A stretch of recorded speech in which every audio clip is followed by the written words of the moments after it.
అంటే రాజకీయాల్లోకి వచ్చిన తర్వాత అంటే ఎందుకంటే రాజకీయాలు అంటే మీరు గత 2 సార్లు పోటీ చేసి ఉన్నారు, రెండోసారి గెలిచారు కాబట్టి ఆల్మోస్ట్ ఒక 6-7 ఇయర్స్గా ఉన్నారు కదండి ప్రజా జీవితంలో.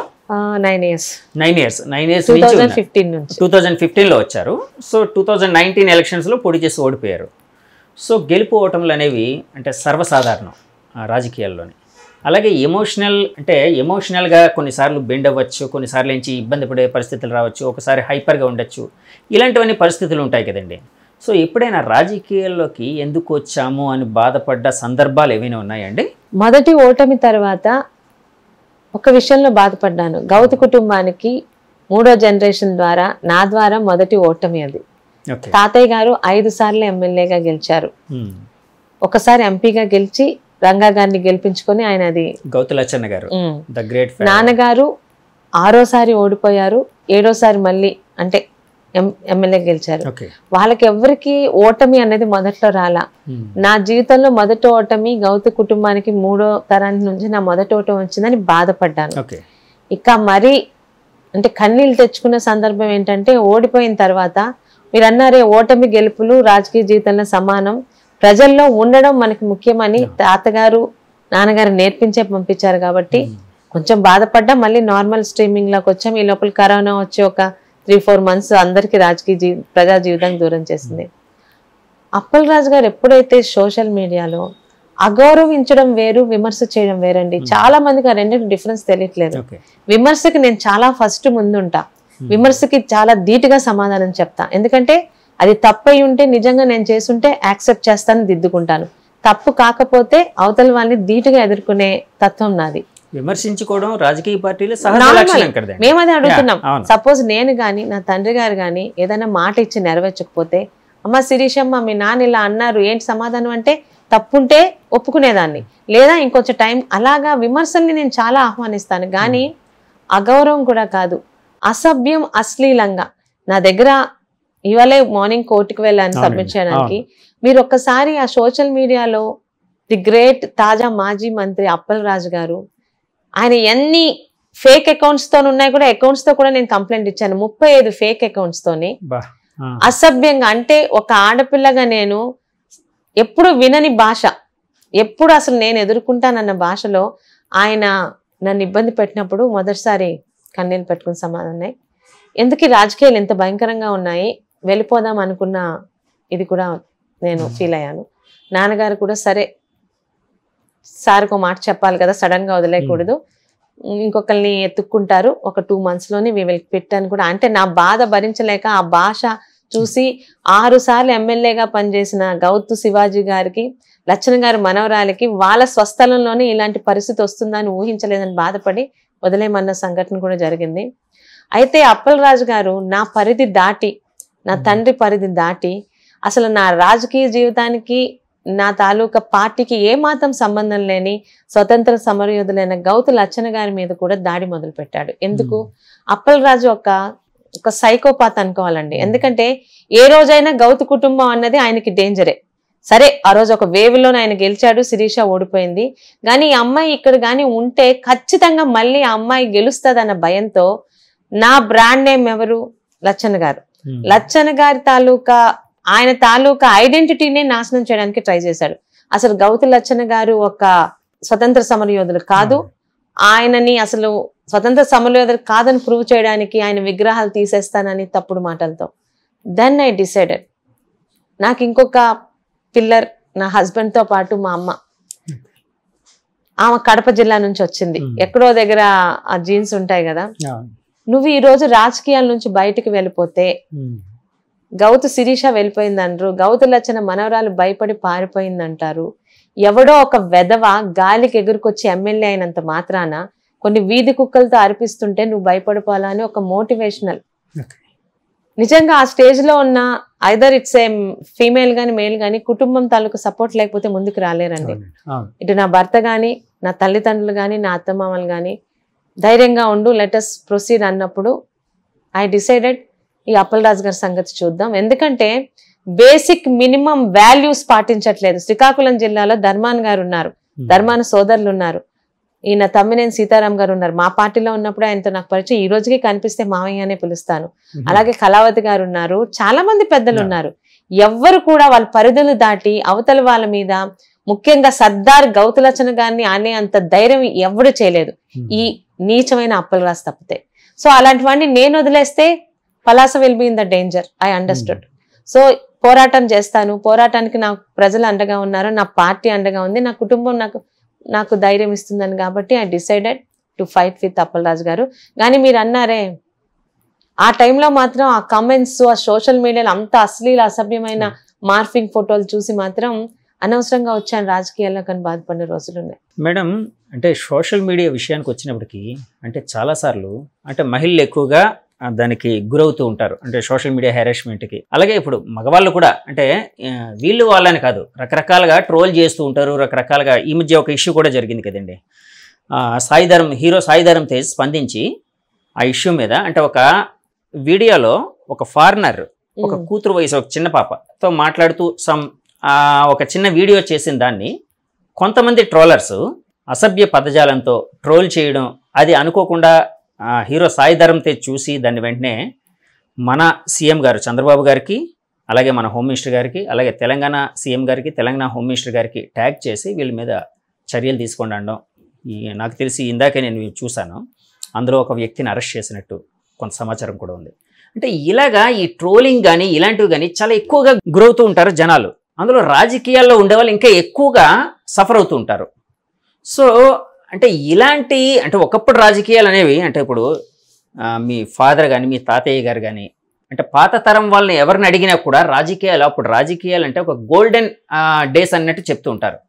ఇప్పుడు రాజకీయాలు అనేది అంటే ఒక రకమైన దిగజారిపోయిందని చెప్పి మీలాంటి వాళ్ళు కూడా ఒప్పుకుంటూ ఉంటారు. ఎందుకు జరిగిందంటారు? ఇలాంటి పరిణామాలు ఎందుకు జరిగాయని మీరు భావిస్తూ ఉన్నారు? 2019 నుంచే స్టార్ట్ అయిందండి ఇది, అంతకుముందు లేదు. ఓకే. సర్దార్ గౌతులచ్చన గారు ఏ రోజు కాంగ్రెస్ పార్టీలో లేరు, తెలుగుదేశంలో అంతకన్నా లేరు. తాతయ్య గారు చనిపోయినప్పుడు ఆయనకి ఇటు అప్పుడు ప్రతిపక్షంలో ఉన్న చంద్రబాబు నాయుడు గారు, అప్పుడు సీఎంగా ఉన్న రాజశేఖర్ రెడ్డి గారు ఇద్దరు కలిసి వచ్చి హైదరాబాద్ రవీంద్ర భారతిలోని ఆయనకి ట్రిబ్యూట్స్ ఇచ్చారు. అది పొలిటికల్ గా ఆయన ఏ రోజు మా తాతగారు ఆ రెండు పార్టీల్లో లేరే. అంటే ఒక రాజకీయ నాయకులు ఏ పార్టీ గాని, ఒక స్థాయి ఉన్న నాయకులకు, ఒక రోషయ్య గారు కానీ ఎవరైనా కానీ అంటే ఒక స్పందించడం రాజకీయ ధర్మం. 2019 వరకు అదే విలువలతో కూడిన రాజకీయం జరిగింది. అంతకుముందు చంద్రబాబు నాయుడు గారు ఏ రోజు జగన్మోహన్ రెడ్డి గారి కుటుంబం మీద అశ్లీలంగా అసభ్యంగా మాట్లాడలేదే. ఆయన చేసిన పనులు కానీ ఆయన మీద ఉన్న కేసులు కానీ మాట్లాడారు తప్పితే ఏ రోజు వాళ్ళ ఇంట్లో ఆడవాళ్ళ పేర్లన్నా మనకు తెలుసా? ఎందుకు 2019లో వస్తేందంటే ఒక విపరీతమైన మనస్తత్వం ఉన్న జగన్మోహన్ రెడ్డి గారు, ఇక్కడ అప్పలరాజు గారు కూడా చాలా ఫాలో అవుతారండి జగన్మోహన్ రెడ్డి గారికి. ఆయన ఒక జగన్మోహన్ రెడ్డి గారికి కాంపిటెంట్ గా ఫీల్ అవుతారు, అంటే ఆయనతో సమానంగా కాంటెంపరీగా. ఏదైతే సోషల్ మీడియా అన్నది మరి వాళ్ళకి ఎవరు ఆ రోజున్న పీకే ఐడియా ఇచ్చారో, ఇంకెక్కడన్నా చుట్టూన్న పెద్దలు ఇచ్చారో కానీ సోషల్ మీడియాని అవతల వాళ్ళని కించపరచడం అనే స్థాయిని దాటి, విమర్శించడం అనే స్థాయిని దాటి కించపరచడం అనే స్థాయిని దాటి ఇళ్లల్లో ఉన్న మహిళల్ని కూడా తీసుకొని వచ్చి అసభ్యంగా అశ్లీలంగా మాట్లాడించారే. దానికి వేదిక మన అసెంబ్లీనా? ఈ జగన్మోహన్ రెడ్డి గారు, ప్రస్తుత సీఎంగా ఉన్న చంద్రబాబు నాయుడు గారు, ఆ రోజు మాజీ సీఎం 3 సార్లు ముఖ్యమంత్రిగా చేసి సీఎం గారి భార్య గురించి మాట్లాడడానికే వీళ్ళందరినీ అసెంబ్లీకి పంపించింది. అలాంటి నీచ సంస్కృతి అంతకుముందు ఉందా? లేదే. అంతకుముందు ఎప్పుడు ఇలాంటి విలువలు లేని రాజకీయాలు జరగదు మేడం. సరే, అంటే మీరు అంటుంది దాన్ని సరే, ఒకవేళ నిజమే ఒక ప్రామాణికంగా తీసుకోవాలనుకున్నా వైసీపీ వాళ్ళు ఏమంటారంటే యాక్చువల్గా మా కుటుంబాలని బయటకు తీసుకుని వచ్చింది టీడీపీ వాళ్ళు, అంటే టీడీపీ వాళ్ళ సోషల్ మీడియా, టీడీపీ వాళ్ళు మా కుటుంబాల్లో ఉండే మహిళల్ని కించపరుస్తున్నారు ఇలాగని చెప్పి వాళ్ళు కూడా అంటూ ఉన్నారు. అంటే మీరు వాళ్ళు మిమ్మల్ని అంటే దుమ్మెత్తిపోసుకోవడం తప్పితే అంటే ఇందులో నిజాలు ప్రజలకి తెలియదు. చాలా ఈజీగా చెప్పొచ్చు జగదీష్ గారు. మొదలు పెట్టింది ఎవరు? యుద్ధం మొదట ఎవడో ఒకళ్ళు మొదలు పెడతారు. వాడు యుద్ధం చేస్తుంటే ఖాళీగా చేతులు ముడుచుకొని కూర్చోలేరు కదా. కొంతవరకు ఆత్మ సంరక్షణకు వెళ్ళి ఇంకా లేదు వాడి స్థాయికి దిగి వాడికి సమాధానం చెప్పాలన్న స్థితి కూడా తీసుకొచ్చారు ఈరోజు వైసీపీ వాళ్ళు. వాళ్ళు మాట్లాడుతున్నారే మా ఆడవాళ్ళని తీసుకొచ్చారని. మనం చరిత్రలోకి వెళ్దాం. గత 10-20 years గా ఛానల్స్ ఉన్నాయి, టీవీలు ఉన్నాయి, ఇప్పటికే డాక్యుమెంటరీస్ ఉన్నాయి. 2019కి ముందు ఎవరన్నా భారతమ్మ గారు గాని విజయలక్ష్మి గారిని గాని షర్మిల గారిని గాని లేకపోతే వాళ్ళ ఇంట్లో వాళ్ళ అమ్మాయిలను గాని వాళ్ళ పార్టీలో ఉన్న ఏ రాజకీయ నాయకులలో మహిళలు గాని టీడీపీ గాని ఇంకెవరన్నా అసభ్యంగా అశ్లీలంగా అసలు వాళ్ళ గురించి మాట్లాడారా? అగౌరవంగా లేదే. ఆ కల్చర్ తీసుకొచ్చింది వైసీపీ. మీరు యాక్చువల్గా ఇప్పుడు అన్నారు కదండి, సోషల్ మీడియాకి సంబంధించి ఈరోజు మీరు కోర్టుకు కూడా వెళ్ళొచ్చారు కదండి. సో అది ఏంటండి ఆ కేసు కోసం? అంటే మీ మీద చాలాసార్లు ట్రోల్ చేశారు వాళ్ళందరూ, దాని మీద మీరు కేసెస్ పెట్టారు కదండి, దానికి సంబంధించి కోర్టుకు వెళ్ళిందా ఏంటండి అది? 2019లో పార్టీ ఏర్పడ్డాక YCP party on the first day itself మళ్ళీ గౌతు కుటుంబం ఎక్కడ రేజ్ అవుతుందో, ఈ అమ్మాయిని మెంటల్ గా హెరాస్ చేసి ఇక్కడ నుంచి భయపడి పారిపోయేటట్టు చేస్తే నేను సేఫ్ గా ఉంటానని ఒక నీచమైన ఆలోచనతో అప్పలరాజు గారు మీరు ఇంటర్వ్యూ అయ్యాక కొన్ని అంటే ఆయన నా మీద గత 5 సంవత్సరాలుగా దాంట్లో కొన్ని వెజిటేరియన్ వార్తలు మీకు చూపిస్తాను, అలాంటి దాంతో నా మీద దాడి మొదలు పెట్టారు. మా నాన్నగారు మమ్మల్ని ఎలా పెంచారంటే రాజకీయంలోకి వచ్చినా కూడా ఒక ఆడపిల్ల పోలీస్ స్టేషన్కి వెళ్ళకూడదన్న దీంతోనే 2020 అంటే ఎలక్షన్ అయిన సంవత్సరానికి మన కరోనా సీజన్ అయిన తర్వాత 2020 జూన్లోని స్వయాన ఆయన పోలీస్ స్టేషన్కి వెళ్ళి పలాస పోలీస్ స్టేషన్లోని నా కూతురు మీద సోషల్ మీడియాలో అసభ్యంగా అశ్లీలంగా అగౌరవంగా మాట్లాడుతున్నారు, as an X-MLA for 6 times I'm giving you complaint అని చెప్తే దానికి కనీసం ఎఫ్ఐఆర్ రిజిస్టర్ చేయకుండా ఒక దాని ఏమంటారు రసీదు ఇచ్చి పంపించారు అప్పటి సిఐ గారు. ఎఫ్ఐఆర్ కూడా చేయలేదు శివాజీ గారు కంప్లైంట్ ఇస్తే. అక్కడికి 1 year మళ్ళీ పోరాడి ఇంకా చాలా తారాస్థాయికి చేరుకున్నాయి ఆ కమెంట్లు. 2021 ఆగస్టు నెల 2వ తారీఖున ప్రస్తుతం మన కేంద్ర మంత్రిగా ఉన్న సోదరుడు రామ్మోహన్ నాయుడు గారు అప్పుడు మాకు ఎంపీ, కుటుంబానికి కూడా వాళ్ళ ఆప్తులు, అలాగే ఈరోజు సహచర ఎమ్మెల్యేగా ఉన్న అశోక్ గారు, బెందాలం అశోక్ గారు ఇచ్చాపురం, వాళ్ళిద్దరితో కలిసి ఎస్పీ ఆఫీస్ ముందు కూర్చొని ధర్నా చేస్తే అప్పటి ఎస్పీగా ఉన్న అమిత్ పర్డర్ ఆయనకి తీసుకెళ్లి చూపించాను. మీకు తెలుగు రాకపోవచ్చు, మీ కొలీగ్తో మీ సబార్డినేట్తో ఆ తెలుగులో రాసిన దాన్ని ఇంగ్లీష్లో హిందీలో ట్రాన్స్లేట్ చేసుకొని వినండి. దట్ టైప్ ఆఫ్ కామెంట్స్ మీ ఫ్యామిలీలో మీ పిల్లల మీద మీ ఇంట్లో ఆడవాళ్ళ మీద పెడితే what you will do, whether you'll go for FIR registration or you'll leave them like that అని నేను ఆయనతో గట్టిగా మాట్లాడితే there is no other go. Palasa సిఐకి ఫోన్ చేసి అమ్మాయి పూర్తి ఎవిడెన్స్లతో వచ్చింది, ఇంకా మనం కేసు రిజిస్టర్ చేయక తప్పదు అని ఆ 35 మంది మీద 40 మంది మీద కేసు రిజిస్టర్ ఆ రోజు అయింది 2021 ఆగస్టులో. ఆ రోజు నుంచి 2024 మే వరకు అంటే ఎలక్షన్ అయినంత వరకు 4 సంవత్సరాలు చేతకాని పోలీస్ వ్యవస్థ మరి ఈ రోజు ఎలా పనిచేస్తుందో తెలియాలి. 4 సంవత్సరాల్లోని అత్యుత్తమ చేతకాని వ్యవస్థ ఏదైనా ఉందంటే పోలీస్ వ్యవస్థ. ఒక్కడిని కూడా కనీసం పలాస పోలీస్ స్టేషన్ కి పిలిపించి దాని మీద వెరిఫై చేసే ధైర్యం కూడా చేయలేకపోయారు. ఎఫ్ఐఆర్ అయ్యాక అదే వ్యక్తులు ఈ రోజు కూడా నా ముందు తిరుగుతూ ఏం చేయగలుగుతున్నారు మీరు? ఎంతటి అసభ్యం అండి. పోలీస్ వ్యవస్థ క్లియర్ గా ప్రభుత్వ పెద్దల అదే సహకారం ఉందనా? అంతే కదా. ఇప్పుడు పోలీసులు ఎవరైనా రైతు బట్టే గుర్రం నడుస్తుందండి. వ్యవస్థలు నడవాలంటే సమర్థవంతమైన నాయకత్వం ఉండాలి. సీదిరి అప్పలరాజు ఎవరిని పిలవడానికి లేదు. వీలైతే వాళ్ళని టీడీపీ వాళ్ళని పిలుచుకొచ్చి కూర్చోపెట్టి మీరు శిక్షించండి అంటే మొన్నటి వరకు అలా ఎలక్షన్ ముందు ఎలక్షన్ డ్యూటీ కింద పోలీస్ ఆఫీసర్లు మారినంత వరకు కూడా తప్పు వైసీపీ వాడు చేస్తే టీడీపీ వాడిని తీసుకొచ్చి పోలీస్ స్టేషన్ లో పెట్టి పోలీస్ ఎదురుగా టీడీపీ వాళ్ళని కొట్టి వాళ్ళ మీద కూడా కేసులు అయిన సిచ్యువేషన్స్ కొన్ని కోకొల్లలు ఈ రోజుకి మీకు చెప్తాను. వాటి మీద కూడా పోరాడాను. ఒక లక్కోజ్ వినేద్ అనే అబ్బాయి దగ్గర నుంచి ఒక రాజశేఖర్ దగ్గర నుంచి టీడీపీ వాళ్ళని చెప్పి మరీ కొట్టిస్తున్నారు బికాస్ ఆఫ్ అప్పలరాజు. నేను ఎక్కడ చూడలే. ధర్మాన కృష్ణదాస్ గారిని చూశాను, ధర్మాన ఇంతమంది మంత్రులుగా చేసి చూసాం కానీ ఒక పనికి మాలిన వాడిని గాలికి వచ్చిన వాడికి ఏదో సినిమాలో చూపిస్తున్నట్టు మంత్రులు ఎమ్మెల్యేలు అంటే అలాగే ఉంటారా అనుకున్నాడేమో. పోలీస్ స్టేషన్ లో కూర్చొని పోలీసుల ముందు టీడీపీ వాళ్ళని కొట్టించిన ఈ రోజు తాజా మాజీ మంత్రి అప్పలరాజు. వాళ్ళ వ్యవస్థలో ఏం చేస్తారండి అంటే ఎగ్జాంపుల్ చెప్పాలంటే పోలీస్ వ్యవస్థని అమ్మాయి 5 సంవత్సరాలు పోలీస్ వ్యవస్థను తిడుతూనే వచ్చింది అనుకుంటారు. హోటల్లో కూర్చొని టీడీపీ వాళ్ళు వైసీపీ వాళ్ళు కూర్చొని తింటుంటే వాళ్ళు మాట ఏదో అనుకున్నారని అమరావతి అనే హోటల్లో మా పలాసాకి అప్పుడు సిఐగా పనిచేసిన శంకర్రావు ఎక్కడున్నాడో తెలియదు, విఆర్ మీద కూడా వెళ్ళిపోయాడు, ఎక్కడో ఉంటాడు. ఆ శంకర్రావు వచ్చి వైసీపీ వాళ్ళు వెళ్ళి మాకు టీడీపీకి గొడవ జరిగిందని ఒక మాట చెప్తే టీడీపీలో ఉన్న మా నాయకుల్ని తీసుకెళ్లి పోలీస్ స్టేషన్లో కూర్చోపెట్టి వాళ్ళు తాగి అక్కడ ఇబ్బంది పెడుతున్నారని ప్రూఫ్స్ చూపించడానికి వాళ్ళని కూర్చోపెట్టి వెళ్ళి సీసాలు తీసుకొచ్చి అక్కడ పెట్టిన రోజులు మా పలాసలో జరిగాయి. It is Appal Raju by Appal Raju. ఇంకా ఏ కాన్స్టిట్యున్సీలో అలా జరగలేదే. ఈ రోజుకి శ్రీకాకుళం జిల్లాలో అన్ని కాన్స్టిట్యున్సీ వాళ్ళు అంటారు మీ పలాసలో జరిగిన అరాచకాలు ఎక్కడ జరగలేదు. మేడం యాక్చువల్గా ఇందాక నేను అడగడం మర్చాను, అదే మీ మీద కేసు అదే మీరు ఎఫ్ఐఆర్ చేసిన కేసు ఇప్పుడు కోర్టులో ఉంది కదండి. అంటే యాక్చువల్గా ఇందాక కూడా కోర్టుకి వెళ్ళొచ్చారు కదండి, ఏంటండి ఏం జరిగింది అక్కడ, అంటే ఏమన్నారు జడ్జి? 2021లోని ఎఫ్ఐఆర్ అయినా కనీసం ఈ 4 సంవత్సరాలు కూడా వాళ్ళని కోర్టుకి కాదు కదా పోలీస్ స్టేషన్ కూడా పిలవకపోవడంలో నాకు బాధ అనిపించింది. ఎందుకంటే వాళ్ళెవరు తగ్గలా, అంతకన్నా నీచంగా ఇంకా పోస్టులు పెడుతూనే ఉన్నారు. ఇలా కాదు పోలీస్ వ్యవస్థ ఇంకా పనికిరాని వ్యవస్థగా తయారైంది. అంటే నేను చెప్తుంది ఈ రోజు నేను మొదటగా వెళ్ళలేదు కోర్టుకి, ఇది 3వసారి వెళ్ళడం. 2023 ఆగస్టు నెల నుంచి కోర్టుకి వెళ్ళడం మొదలు పెట్టామండి. కోర్టులో వేశాను ఎందుకంటే పోలీసుల వల్ల చేత కాదని అర్థమైంది.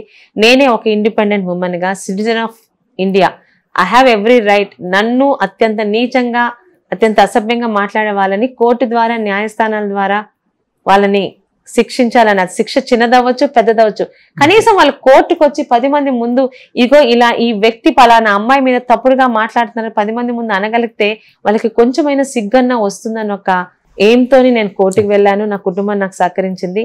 అయితే ఈ రోజు ఇంకా ఈ ఫేస్బుక్లోని సోషల్ మీడియాలోని ఈ తప్పుడు ప్రచారాలకి ఎటువంటి శిక్షలు అనేవి ఇంకా రావటం లేదు. నా ప్రయత్నం ఒక్కటే, చాలా సిన్సియర్గా అంటున్నాను.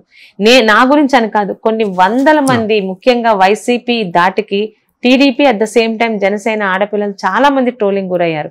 ఈ రోజు మార్నింగ్ నేను కోర్టుకి వెళ్ళి వచ్చాక కనీసం ఒక 18-19 కాల్స్ రిసీవ్ చేసుకున్నాను. మీలాంటి బాధే మాకు కూడా, కానీ మీకు ఫ్యామిలీ అండగా ఉంది, బయటికి రాగలుగుతున్నారు.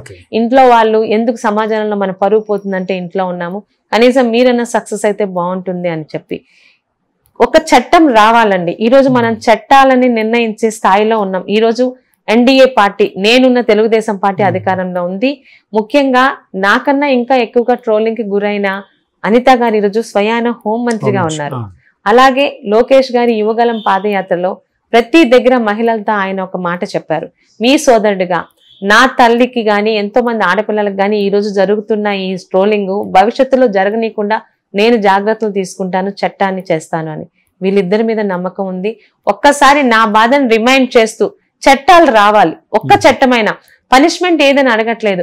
ఒక అమ్మాయి గాని ఒక మహిళ గాని ధైర్యంగా పలానా వ్యక్తి నా మీద సోషల్ మీడియాలో ఇంత అసభ్యంగా మార్ఫింగ్లు చేసి పెడుతున్నారని పోలీస్ స్టేషన్ కి వెళ్లి ధైర్యంగా కంప్లైంట్ ఇస్తే 24 గంటల్లో వాడిని తీసుకుని వచ్చి పోలీస్ స్టేషన్ లో మనం కూర్చోబెట్టగలిగితే భవిష్యత్తులోని వీళ్ళ మీద కనీసం ఇలాంటి వాళ్ళ హెరాస్మెంట్ తగ్గుతుంది. ఈరోజు అందరూ నాలాగా ధైర్యంగా ఉండకపోవచ్చు. ఇందులో 16 సంవత్సరాల పిల్లలు కూడా ఉన్నారు. చాలా మంది వీక్ మైండ్ అయ్యి ఆత్మహత్యలు చేసుకుంటే ఎవరండి దానికి కారణం? అలాంటి చట్టం రాగలిగితే ఈ రోజు మేము పవర్ లో ఉండొచ్చు, రేపు ఉండొచ్చు, ఎల్లుండి ఉండకపోవచ్చు, పార్టీలు మారొచ్చు, కానీ భవిష్యత్తులో ఎవ్వడు కూడా ఏ వెధవ కూడా మళ్ళీ సజ్జల భార్గవ రెడ్డి అంటారా లేకపోతే జగన్మోహన్ రెడ్డి అంటారు, ఇలాంటి వాళ్ళు మహిళల గురించి కించపరిచేటట్టు మహిళల్ని అసహ్యంగా మాట్లాడేటట్టు ఎవడు మాట్లాడకుండా ఉండాలంటే ఈరోజు తెలుగుదేశంలో అలాంటి చట్టం ఒకటి తీసుకురావాలి. రాజకీయంగా గాని ఎలా విధంగా గాని ఒక మహిళని అంత అసభ్యంగా మాట్లాడే హక్కు ఎవరికి లేదు. ఆ అమ్మాయి గాని ధైర్యంగా పోలీస్ స్టేషన్కి వెళ్ళి కంప్లైంట్ ఇచ్చిందా, హీ షుడ్ బి పనిష్. అది చిన్న పనిష్మెంట్ అవ్వచ్చు, పెద్ద పనిష్మెంట్ అవ్వచ్చు, కానీ వాడిని నలుగురు మధ్య పెట్టగలిగితే సిగ్గన్నా ఫీల్ అవుతాడు. ఆ కుటుంబంలో ఉన్న వాళ్ళైనా వాడికి చెప్తారు నీకేం పని అలా అమ్మాయి గురించి రాయడానికని. అలాంటిది ఒక మార్పు రాకపోతేనండి ఇంకా ఈ సోషల్ మీడియా హెరాస్మెంట్ అనేది ఎంతమంది జీవితాన్ని బల తీసుకుంటుందో, ఎన్ని కుటుంబాలు బాధపడాలో అర్థం కావట్లేదు. As a respectable citizen and as a responsible citizen గా నా కుటుంబ సహకారంతో న్యాయ పోరాటాన్ని నేను చేస్తాను. నా పార్టీ మీద నమ్మకం ఉంది. నాకు వాళ్ళు ఒక చట్టం ద్వారా నాకు ఉపశమనం ఇస్తారని. ఈ లోపల కోర్టులు ఉన్నాయి కదా, ఎక్కడో దగ్గర ఏదో ఒక లొసుగులోని వాళ్ళని ఖచ్చితంగా కోర్టు కన్నా పిలిపించగలగాలి. ఈ రోజుకి వాళ్ళు కోర్టులకి రావట్లేదు.